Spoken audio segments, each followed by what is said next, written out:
Swarupaya Radha Krishna Prasthaya Bhakti Shri Krishna Chaitanya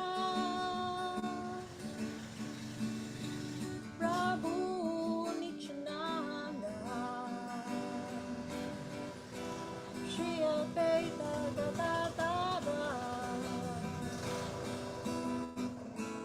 Vasudeva Bhaktivinoda Bhakti Shri Krishna Chaitanya Prabhu Nityananda Shri Advaita Gadadara Vasudeva Bhaktivinoda Haribol,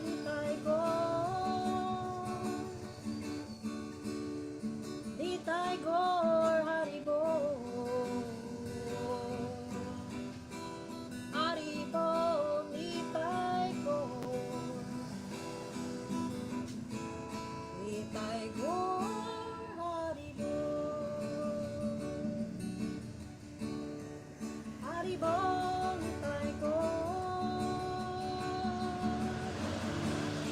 Nitai Gaur, Haribol, Haribol, Nitai Gaur, Nitai Gaur, Haribol, Haribol, Nitai Gaur, Nitai Gaur, Haribol. Haribol, Nitai Gaur, Nitai Gaur, Haribol. Hare Krishna,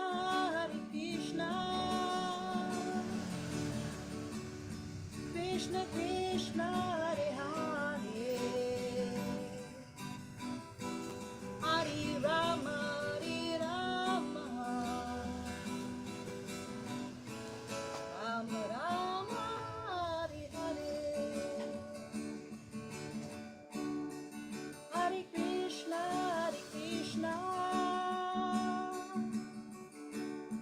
Krishna Krishna, Hare Hare, Hare Rama, Hare Rama, Rama Rama, Hare Hare,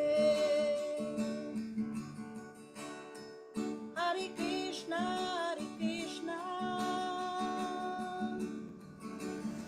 Krishna Krishna, Hare Hare, Hare Rama, Hare Rama, Rama Rama, Hare Hare, Hare Krishna,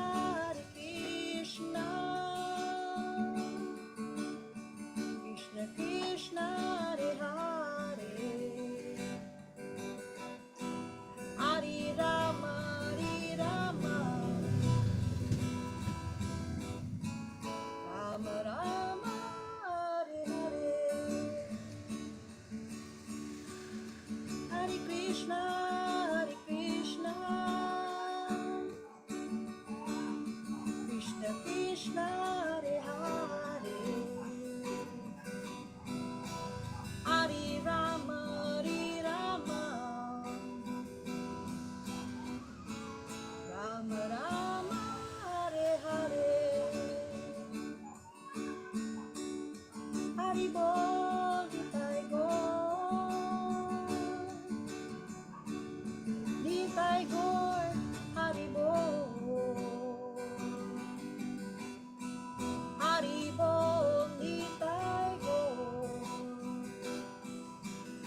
Jaya Srila Prabhupada.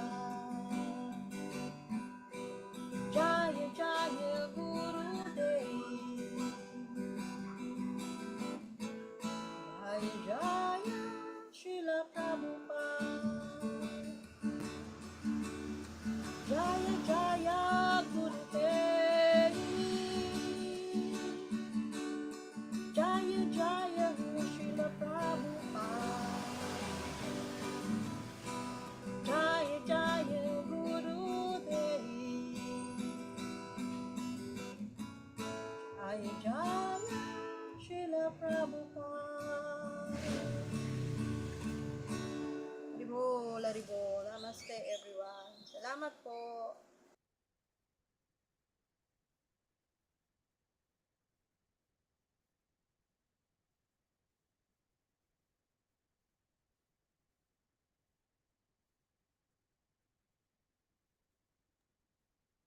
Haribol, everyone. Namaste. Dali ha. Yan. Okay. Namaste. Let's all pray.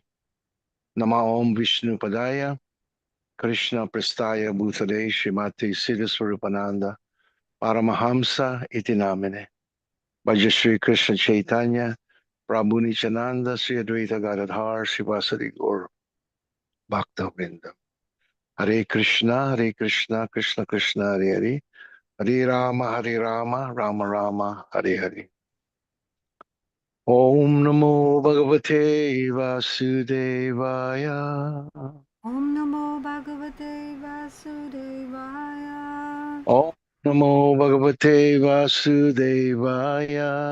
Om Namo Bhagavate Vasudevaya. Om Namo Bhagavate Vasudevaya. Om Namo Bhagavate Vasudevaya. Thank you very much, Pinky. I'd like to welcome everyone to our Bhagavad Gita class. So we are going to continue our reading and our discussion.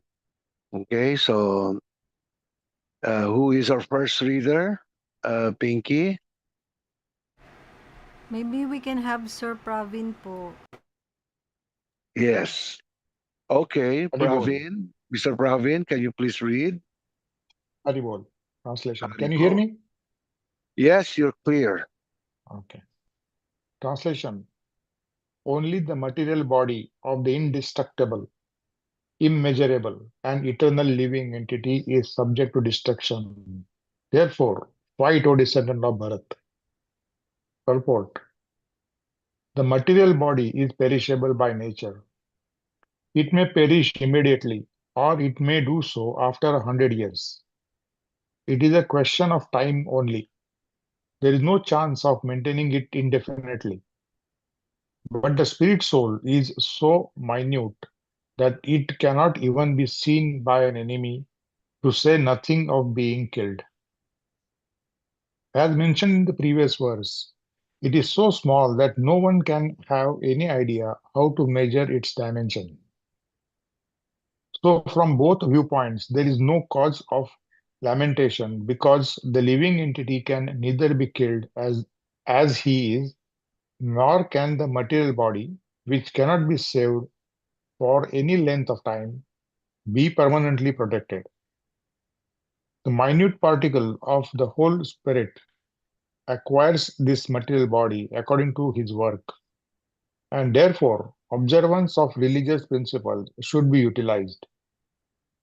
In the Vedanta Sutra, the living entity is qualified as light because he is part and parcel of the supreme light. As sunlight maintains the entire universe, so the light of the soul maintains this material body. As soon as the spirit soul is out of this material body, the body begins to decompose. Therefore, it is the spirit soul which maintains this body.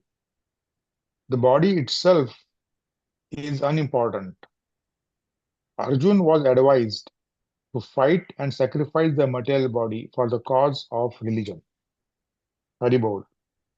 Namaste. Thank you very much there, Mr. Praveen. Yes. So here we see Krishna already trying to share uh, the absolute wisdom of the soul. Because prior to this, Arjuna became very, very confused. He didn't want to fight. He didn't want to. He didn't want to engage in war with his family members, his teachers, his relatives, etc. So he did not see the point of uh, fighting, fighting with his family members, and he because of that, when they were about to fight, they were already in the Battle of Kurukshetra. They were there looking at each other. That's how they wage war before. They face each other uh, in a battlefield, and then they have a little conversation. Uh, the representative of this side and the representative of this side, they talk. Then after that, they start the war. So when they were talking, he was looking at the enemy. He became very, very confused.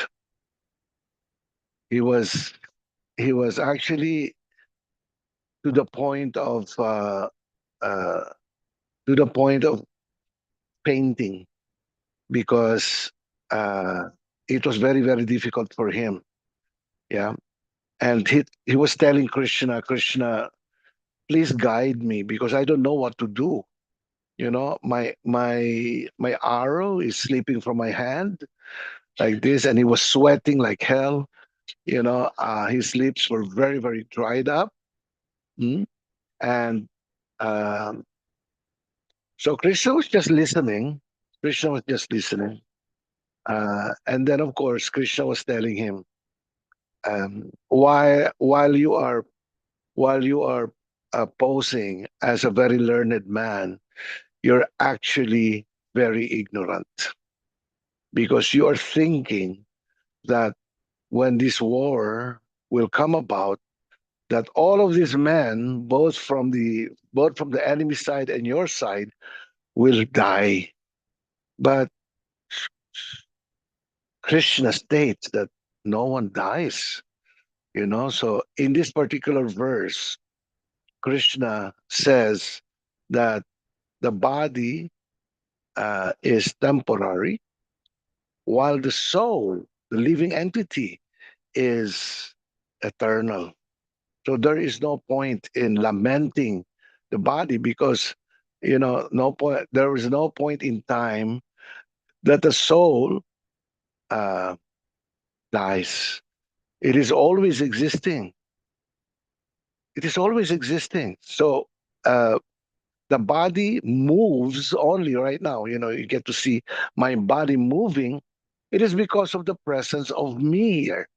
The living entity, I am the living entity inside this body. I am still here in this body. That's why this body moves.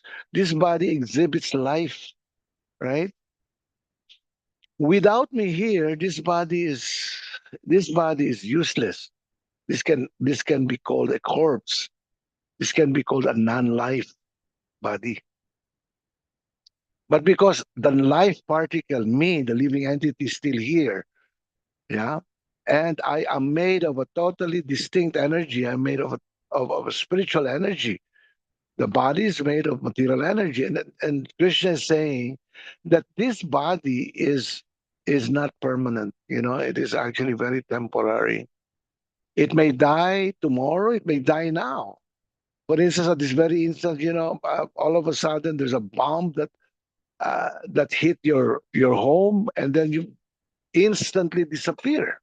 Instantly, your body uh, uh, gets uh, into pieces, right? And and the body may also live for about 100, 200 years if you wish to. So it is not a matter of when your body dies, but it is a matter of the body being. uh, temporary. It is temporary. So in both cases, when you look at the situation, the body is temporary. It may live for hundreds of years, right? It may live for this amount of time only, like this, no? Uh, it may live for, let's say, 50 years. Okay.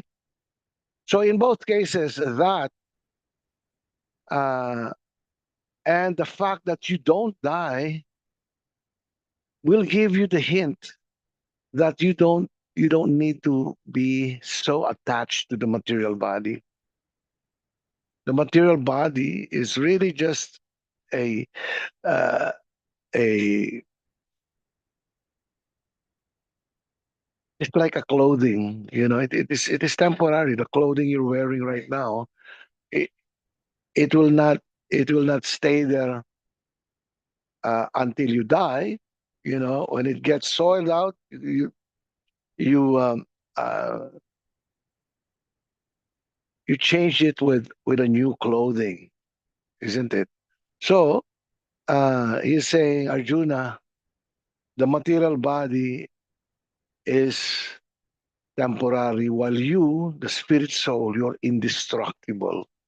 No one is able to destroy the imperishable self. So when the body dies, you simply have to leave the body. The soul, because it is indestructible, it cannot be killed, it cannot be slain. When the body gets slain, when the body gets killed, you, because you don't get killed, you simply leave the body and get a new body according to your karma. Yeah. So this is Krishna actually sharing with Arjuna uh, uh, the most ancient wisdom. No, although it is ancient, it is actually very easy to. It's actually very easy to understand. Even a child can understand it. Yeah. So uh, let's move on. Who is our next reader? I will read na lang po, sir. Go ahead, Pinky. Yeah. Text 19.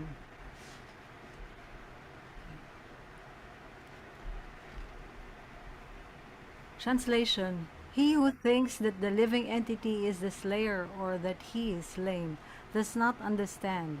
One who is in knowledge knows that the self slays not, nor is slain.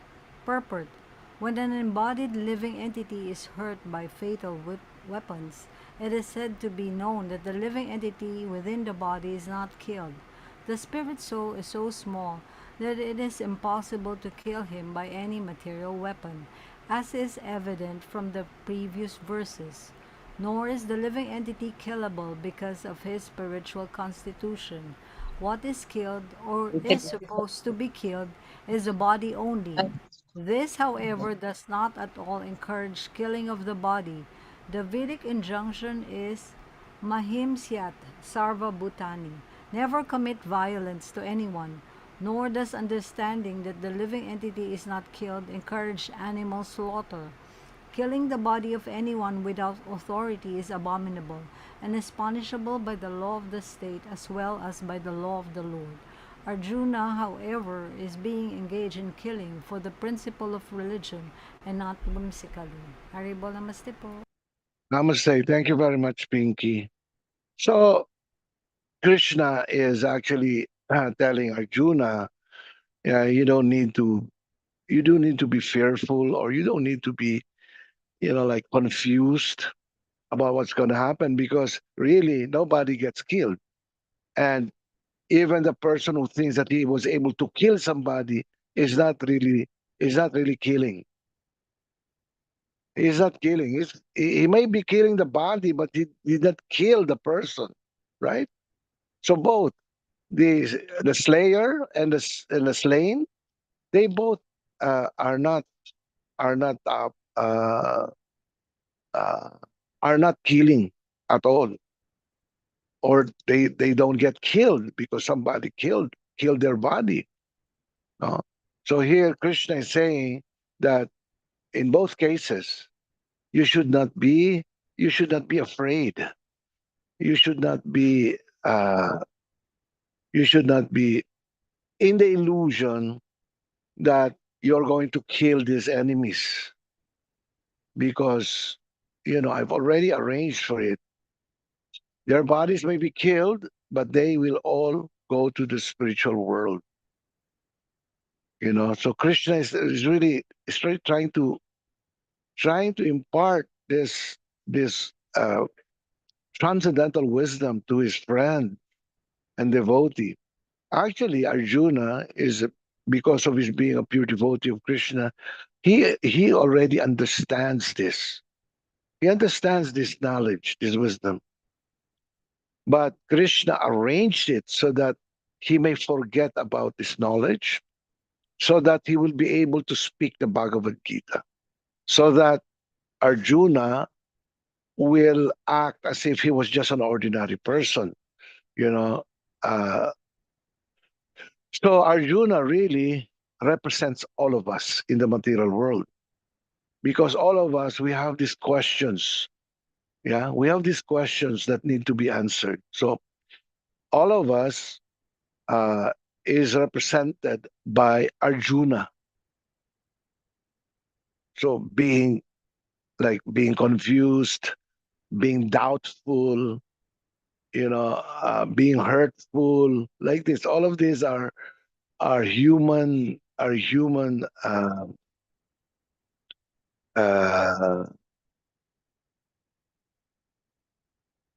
they are actually human emotions. Hmm?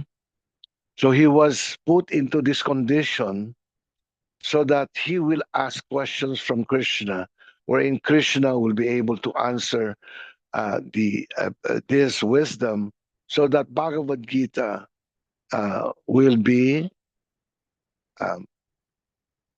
written down, so that all of us right now in the in Kali Yuga will be able to understand what is the material nature and what is spiritual nature.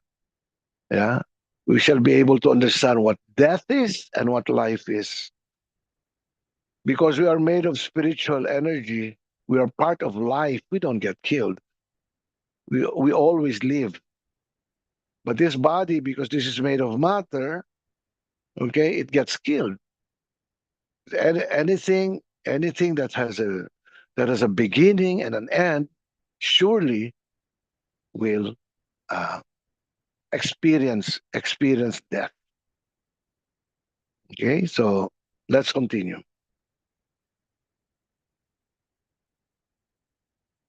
Arvel, sir. Haribo, Continuation. go ahead. For the soul there is never birth nor death, nor having once been, does he ever cease to be. He is unborn, eternal, ever existing, undying, and primeval. He is not slain when the body is slain. Purport. Qualitatively, the small atomic fragmental part of the Supreme Spirit is one with the Supreme. He undergoes no changes like the body. Sometimes the soul is called the steady or kutastha. The body is subject to 6 kinds of transformation. It takes its birth in the womb of the mother's body, remain for some time, grows, produces some effects, gradually dwindles, and last vanishes into oblivion. The soul, however, does not go through such changes. The soul is not born, but because he takes on a material body, the body takes its birth. The soul does not take birth there, and the soul does not die. Anything which has also anything which has birth also has death. And because the soul has no birth, he therefore has no past, present, or future. He is eternal, ever existing, and primeval, that is. There is no trace in history of his coming into being. Under the impression of the body, we seek the history of birth, etc., of the soul. The soul does not at any time become old as the body does. The so-called old man therefore feels himself to be in the same spirit as in his childhood or youth. The changes of the body do not affect the soul. The soul does not deteriorate like a tree, nor anything material. The soul has no byproduct either. The byproduct of the body, namely children, are also different individual souls, and owing to the body, they appear as children of a particular man. The body develops because of the soul's presence, but the soul has neither offshoots nor change. Therefore, the soul is free from six changes of the body. In Katha Upanishad, also we find a similar passage which reads, the remaining and the purport of this verse is the same as in the Bhagavad Gita, but here in this verse there is one specific special word, vipashit, which means learned or with knowledge. The soul is full of knowledge and full always with consciousness. Therefore, consciousness with the symptom of the soul Is the is sim is the symptom. the symptom of the soul. Mm. Even if one does not find the soul within the heart, where he is situated, one can still understand the presence of the soul simply by the presence of consciousness. Sometimes we do not find the sun in the sky owing to clouds, or for some other reasons. But the light of the sun is always there, and we are convinced that it is therefore daytime. As soon as there is a little light in the sky early in the morning, we can understand that the sun is in the sky. Similarly, since there is some consciousness in all bodies, whether man or animal, we can understand the presence of the soul. This consciousness of the soul is, however, different from the consciousness of the Supreme, because the Supreme Consciousness is all knowledge, past, present, and future. The consciousness of the individual soul is prone to forgetful. When he is forgetful of his real nature, he obtains education and enlightenment from the superior lessons of Krishna. But Krishna is not like the forgetful soul. If so, Krishna's teaching of Bhagavad Gita would be useless. There are two kinds of souls, namely the minute particle soul, Anu Atma, and the super soul, the Vibhu Atma. This is also confirmed in Katha Upanishad in this way. Both the Supreme Soul, Paramatma, and the atomic soul, Jiva Atma, are situated on the same tree of the body within the same heart of the living being. And only one who has become free from all material desires, as well as lamentation, can, by the grace of the Supreme, understand the glories of the soul.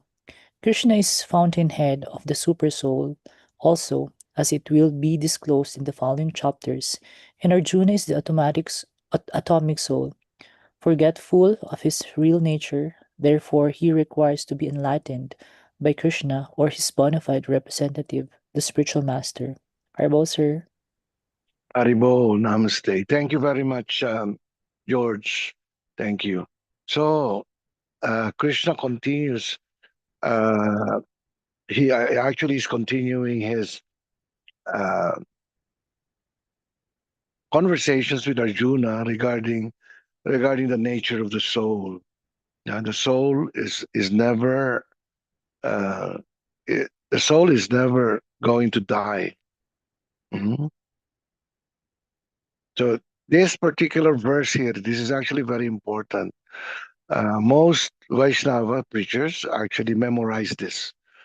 Etong, I think this is 220, if I'm not correct, if I'm not wrong. Yeah. For the soul, there's neither birth nor death, nor having once been does he ever cease to exist.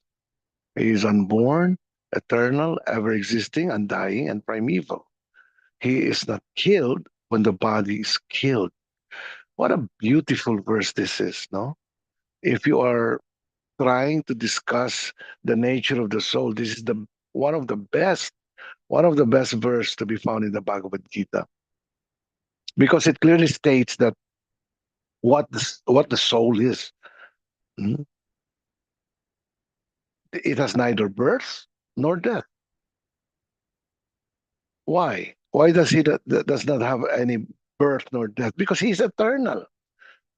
An eternal an eternal person doesn't have any birth and doesn't have any death date because he's eternal.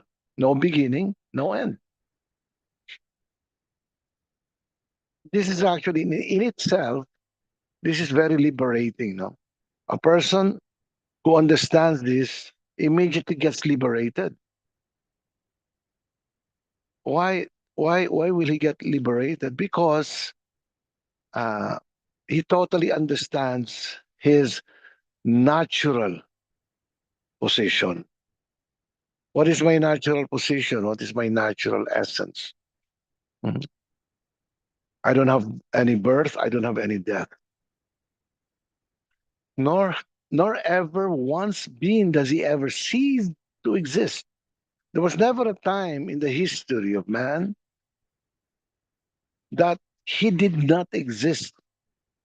He will always exist. He always is existing. Wow. Doesn't this make us greater than Superman? Srila Prabhupada jokes us, uh, when he gave the example of Superman, he was saying, "Doesn't uh, doesn't this make us stronger than powerful than Superman? Because Superman, you know, uh, he is he's very afraid of the kryptonite because when he gets in contact with the kryptonite, he loses all his abilities, he loses all his strength, etc. Yeah, and he is immediately can be killed by anybody. Mm. But the soul never gets to have. It doesn't have any byproducts. The body has byproducts. The byproducts of the body, of course, we have children like this. We have our mothers and our fathers. We are the byproducts of of our fathers and mothers. And then when we have kids, they are our byproducts. But the soul doesn't have any byproduct. It is indivisible. You cannot divide that. You cannot divide the soul. Indivisible din yan. Mhm. So that is the beauty of this verse. When the body gets killed, you don't get killed. When the body is slain, you don't get slain. The body undergoes 6 changes. No, the soul doesn't undergo any changes at all. It always remains a factor. The body is born, and then it stays for a while, and then it grows, yeah, and then it reproduces, and then it gets old, right, and then it dies. So 6 changes right there. The body, whether you like it or not, when I say the body, I'm referring to the body of the human, the body of animals, the body of any material things that we see here on this in this material world. Yeah, it can be a tree, it can be a fowl, it can be aquatics. It undergoes all these changes once you have a body. But the soul inhabiting that body doesn't undergo any change. It is always a life particle. It is always steady. It is always eternal and infinite. Okay? So let's continue our reading. Uh, yan. What about Krishna Dasi? Andiyan mo si Krishna Dasi?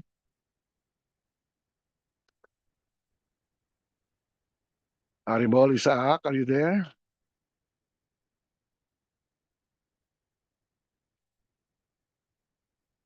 Parang wala yata sila. Aribo, sir, Sir Praveen can read po. Si Praveen, Mr. Praveen. Oh, go ahead. Mr. Praveen, go ahead and read. Oh, Partha. Haribo. O Parth, how can a person who knows that the soul is indestructible, unborn, eternal, and immutable, kill anyone or cause anyone to kill? Purport. Everything has its proper utility, and a man who is situated in complete knowledge, knows how and where to apply a thing for its proper utility.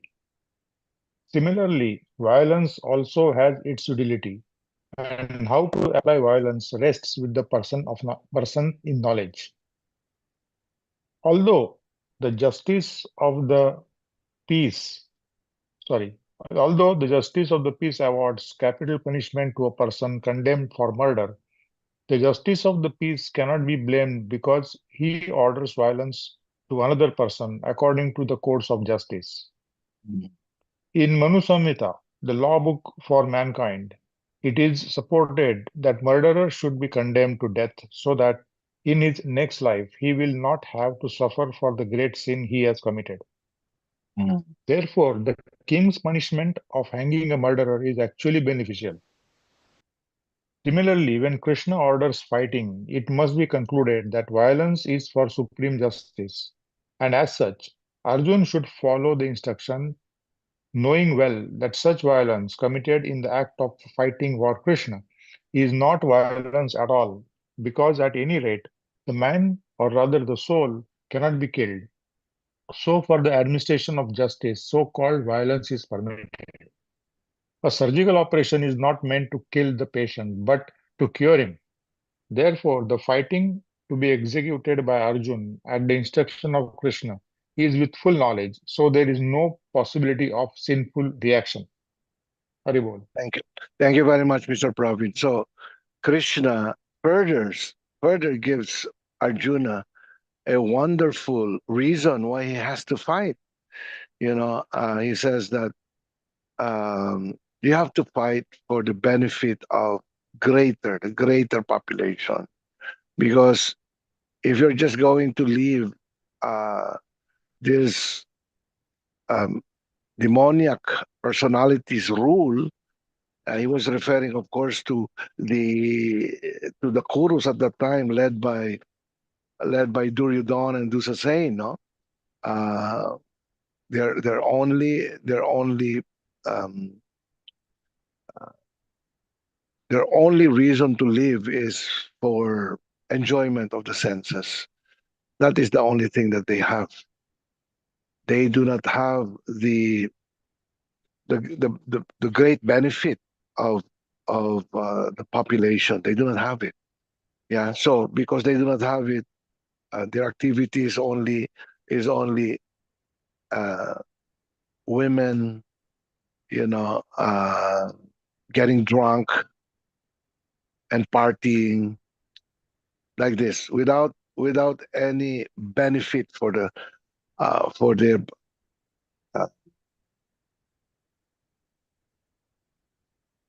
the people that they rule like this. So uh, Krishna is actually saying that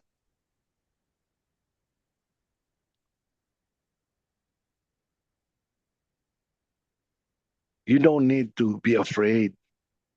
You don't need to be afraid because you know, for example, when a king um,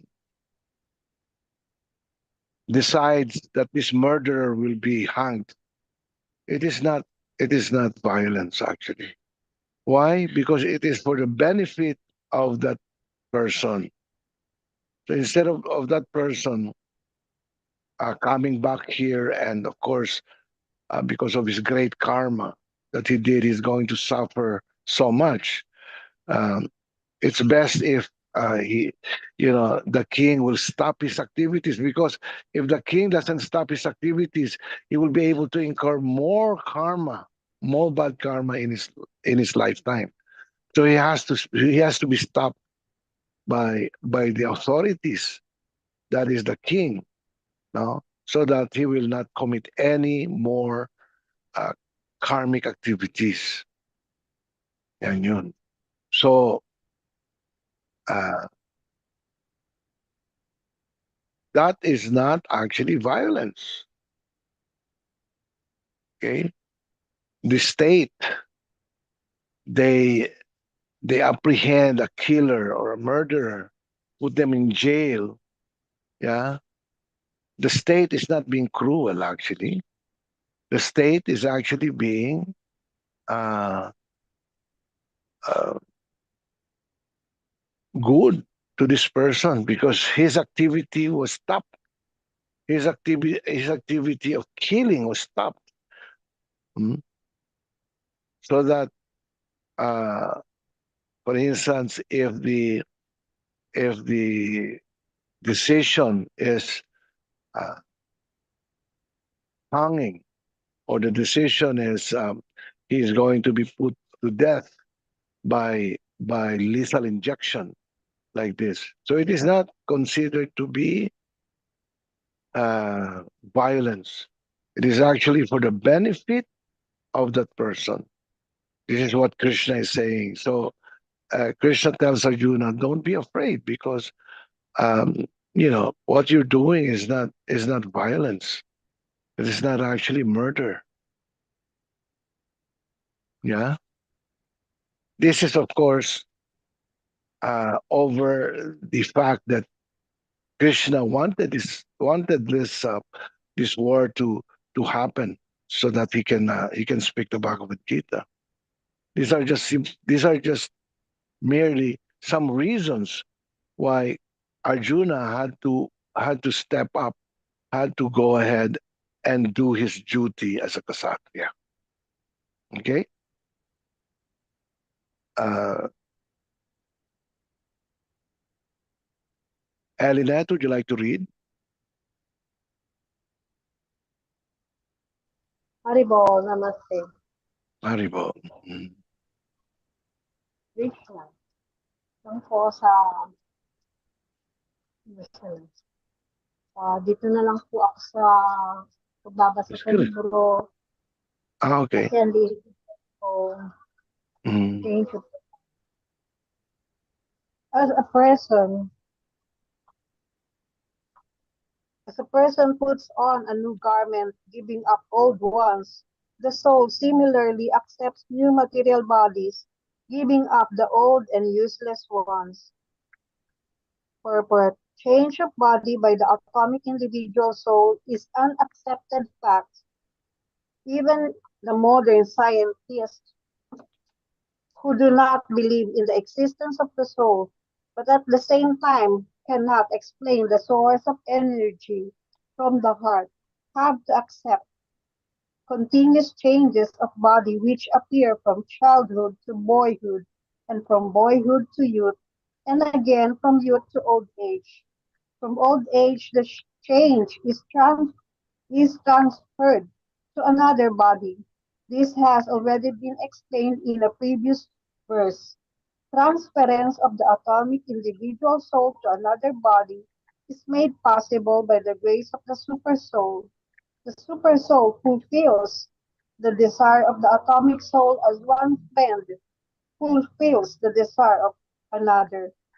The Vedas, like the Mundaka Upanishad, as well as the Svetasvara Upanishad, compare the soul and the supersoul to two friendly birds sitting on the same tree. One of the birds, the individual atomic soul, is eating the fruit of the tree, and the other bird, Krishna, is simply watching his friend. Of these two birds, although they are the same in quality, one is captivated by the fruit of the material tree, while the other is simply witnessing the activities of his friend. Krishna is the witnessing bird, and Arjuna is the eating bird. Although they are friends, one is still the master, and the other is the servant. Forgetfulness of the relationship by the atomic soul is the cause of one's changing his position from one tree to another, or from one body to another. The Jiva soul is struggling very hard on the tree of the material body, but as soon as he agrees to accept the other bird as the supreme spiritual master, as Arjuna agreed to do by voluntary surrender unto Krishna for instruction, the subordinate bird immediately becomes free from all lamentations. Both the Mundaka Upanishad and Isvatasvara Upanishad confirms this. Although the two birds are in the same tree, the eating bird is fully engrossed with anxiety and moroseness as the enjoyer of the fruit of the tree.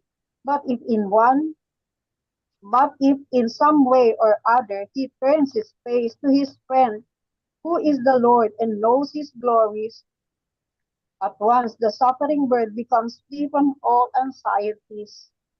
Arjuna has now turned his face towards the eternal friend, Krishna, and is understanding the Bhagavad Gita from him.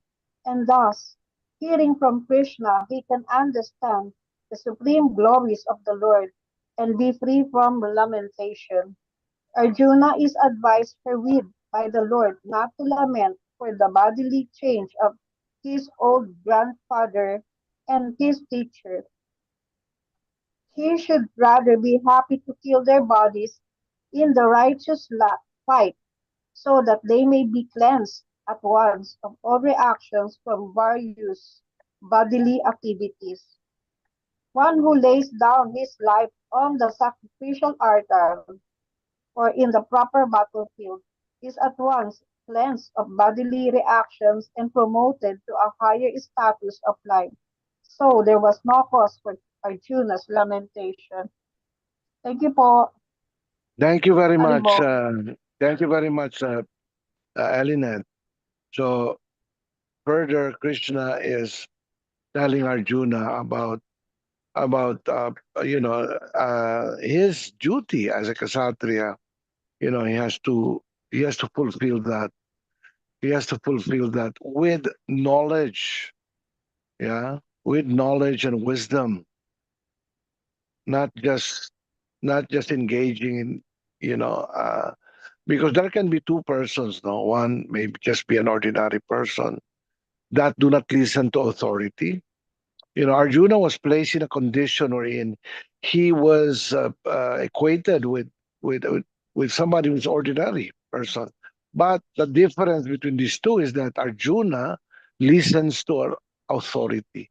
He listens to Krishna's advice, and the other is that he doesn't listen at all.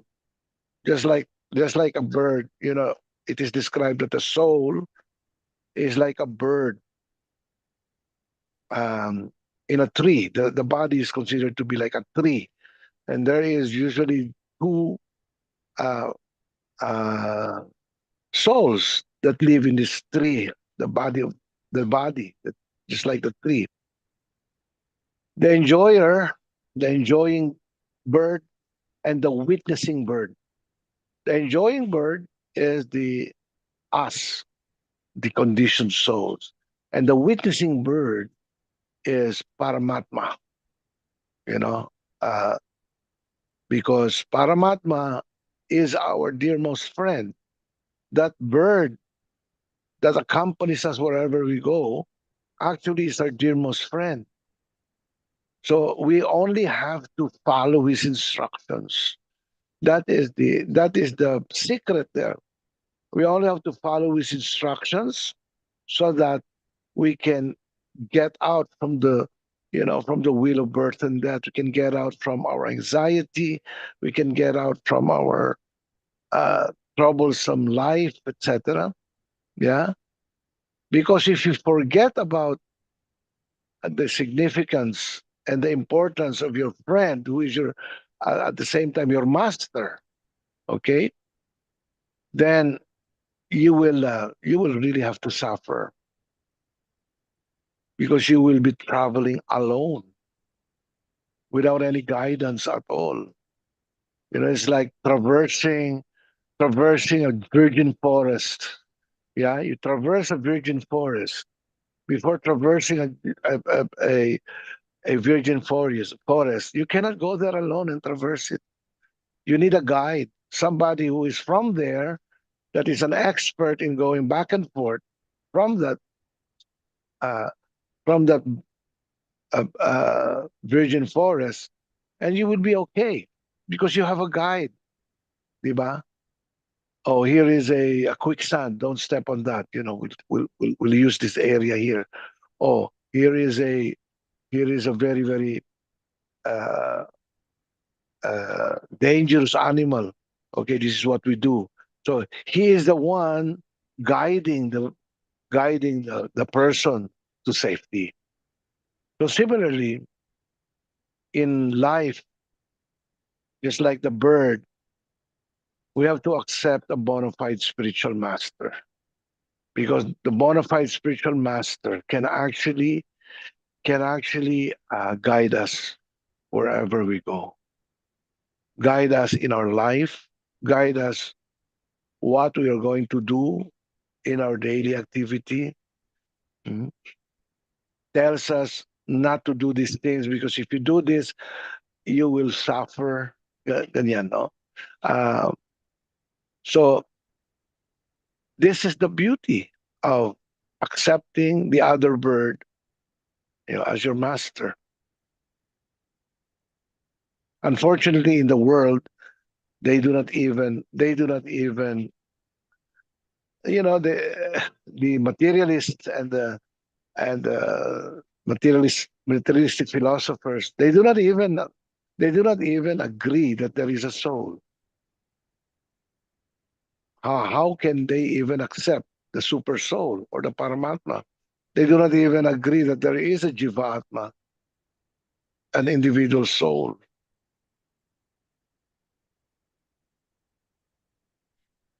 The scientists, they know that the heart is pumping, right? The heart is pumping. But if you ask them, why is the heart pumping? What is the source of energy? Where is it coming from? That continuous pumping of the heart. Saan galing yan? Where is that? Uh, where is that source?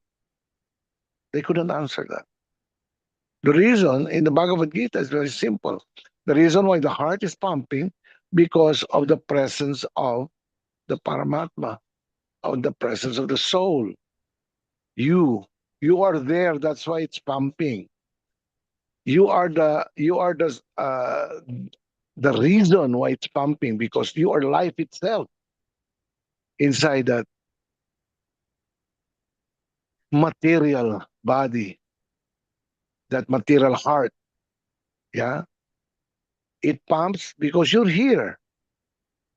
You're inside it. Now, if you're going to leave the body, the heart goes dead. It will not pump anymore, because the source of why it is pumping is you as a life particle. And of course, Krishna, who is considered to be the Paramatma, that is there. Kaya yan, nagpa-pump. Mhm. Great scientists, even nowadays, even to this very date, they could not explain why the heart pumps.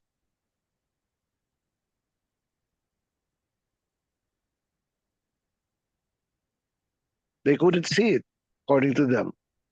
We couldn't see uh, you know, the soul you're referring to. We couldn't see it. So they totally disregard the soul. So you might as well tell them you have to disregard the mind also, because the mind is unseeable by the eyes. So, but then they say, no, no, no, no. We accept that there is a mind. The psychologists and the psychiatrists understand that there is a mind, but can they see it? No, they can't see it. So their views, their worldview of of uh, uh, of understanding real science is not really based on solid foundation. Because if their worldview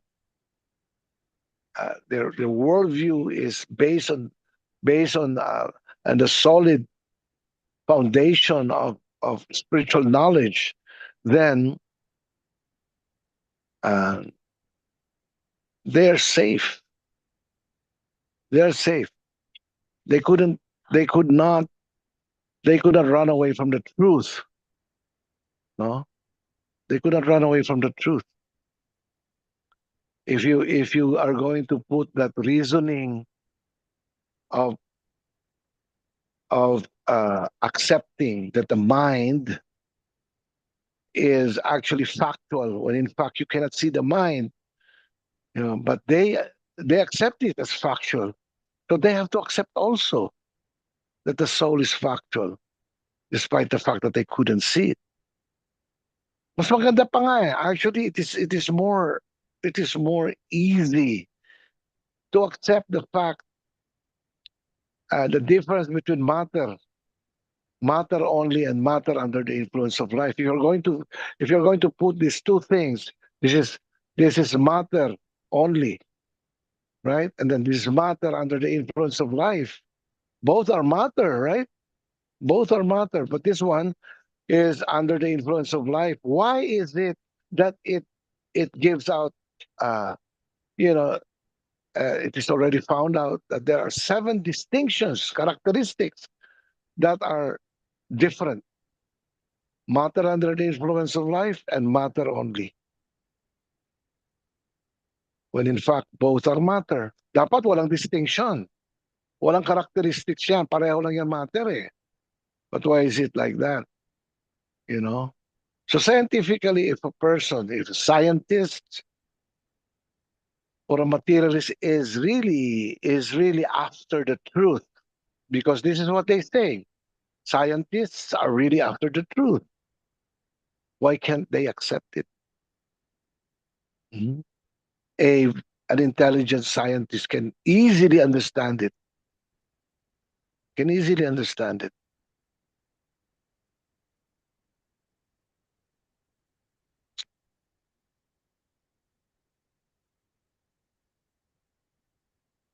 Okay? So, hanggang dito na lang muna tayo. We are going to continue our reading and discussion next Saturday. But in the meantime, I'd like to ask if you have any questions. You have any questions?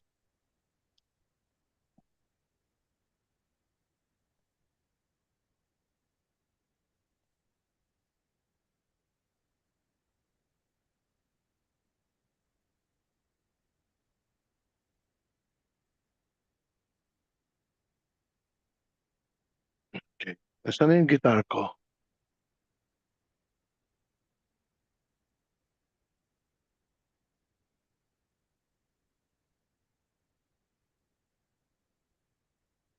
Let's have a kirtan.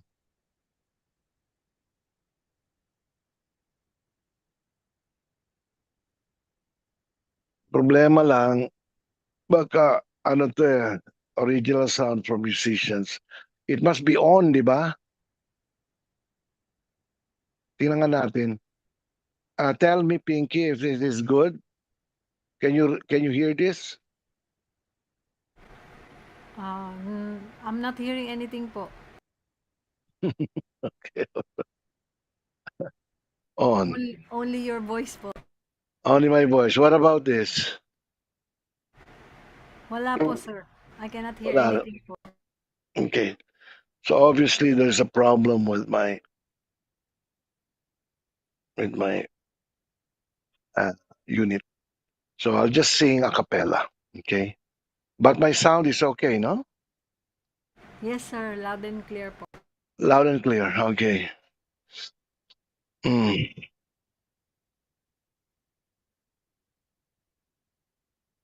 Nama Om Vishnu Padaya Krishna Prastaya Bhutale Srimate Siddhaswarupananda Paramahamsa iti namine.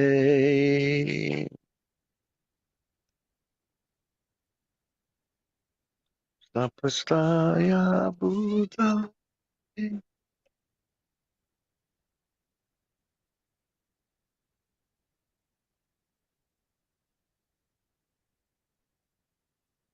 Namo Siddhaswarupananda Paramahamsa namine Gaura Karuna Swarupaya Radha Krishna Prastayate.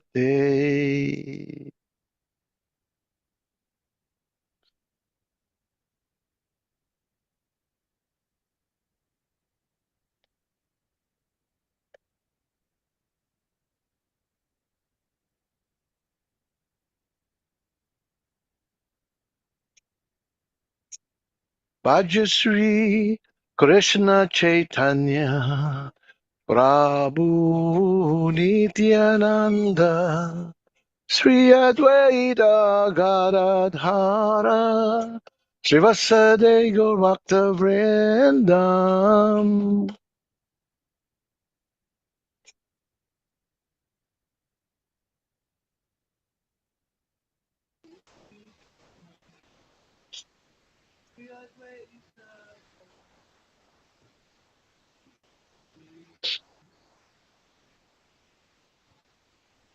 Bhajasri Krishna Chaitanya Prabhu Nityananda Sri Advaita Gadadhara Srivasade Gaurvakta Vrindam.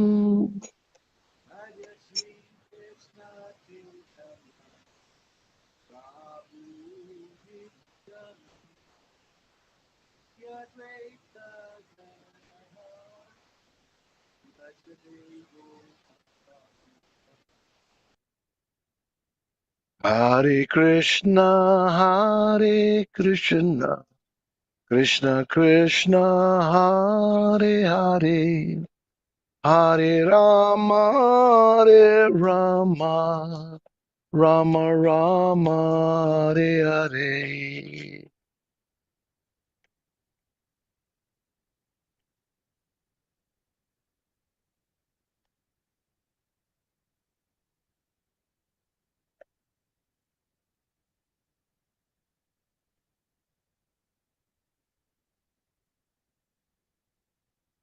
Hare Krishna, Hare Krishna, Krishna Krishna, Hare Hare, Hare Rama, Hare Rama, Rama Rama, Hare Hare.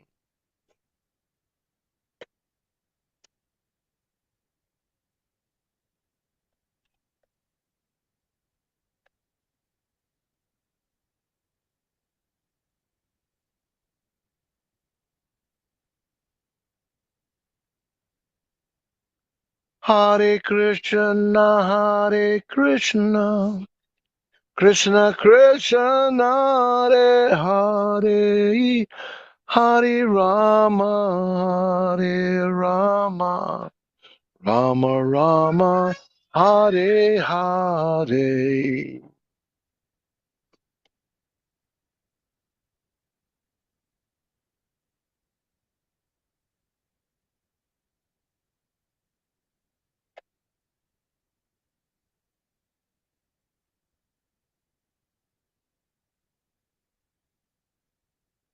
Hare Krishna, Hare Krishna, Krishna Krishna, Hare Hare, Hare Rama, Hare Rama, Rama Rama, Hare Hare.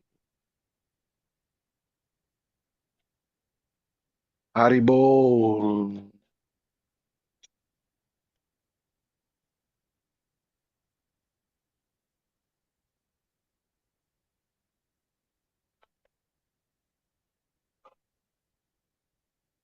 Hare Krishna, Hare Krishna, Krishna Krishna, Hare Hare, Hare Rama, Hare Rama, Rama Rama, Hare Hare. Haribol, Haribol.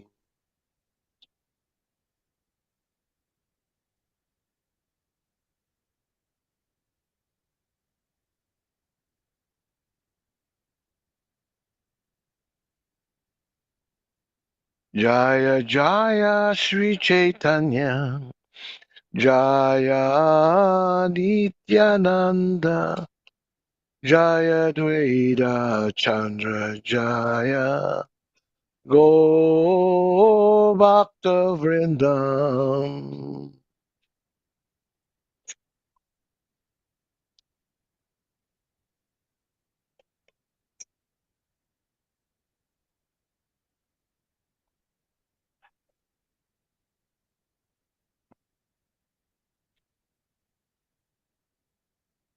Jaya Jaya Srila Prabhupada, Jaya Jaya Srila Prabhupada, Jaya Jaya Srila Prabhupada, Jaya Jaya Srila Prabhupada.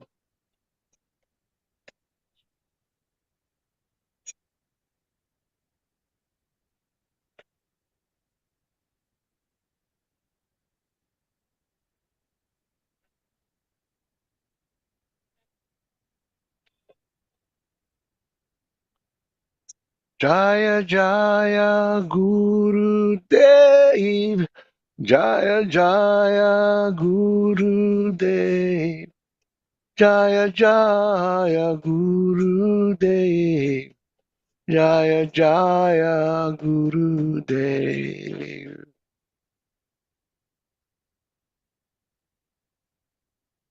Jaya Jaya Guru Dev, Jaya Jaya Guru Dev, Jaya Jaya Guru Dev. Haribo, Namaste Namah Vishnu Padaya Krishna Prastaya Bhutale Shrimati Siddhi Swarup Paramahamsa Iti Namane Shri Krishna Chaitanya Prabhu Nityananda Shri Advaita Gadadhar Sivasati Gaur Hare Krishna, Krishna Krishna, Hare Hare, Hare Rama, Rama. All right. Thank you very much, guys, for your attendance. Maraming salamat, Pinky, for your assistance. Salamat. Haribol po. Thank you po. Yeah, thank you, Dean. Amina, Janar, and Kalkidas. Thank you very much, Janar, for your, as usual, um, your assistance. Maraming salamat. Salamat, sir. Hare Krishna. Haribol. Elinet, thank you very much for your entry, Kirtan. Maraming salamat. Isaac, Leo, and Krishna Dasi, maraming salamat. Thank you, thank you. Haribol. Mr. Pravin, thank you. Maraming Thank you. salamat po. Maraming salamat din sa iyo. And last but not the least, Christian Makilan. Maraming Haribol salamat, sir, Christian. salamat po. Haribol. Haribol, namaste. So, I'm going to see you all on Saturday for our continuation of the Bhagavad Gita. Thank you very much. Have a wonderful and blessed Saturday ahead of you. Okay? Jaya Krishna. Mag-ingat po kayo lahat. Dali Hindi po. Namaste everyone. Namaste. Thank you.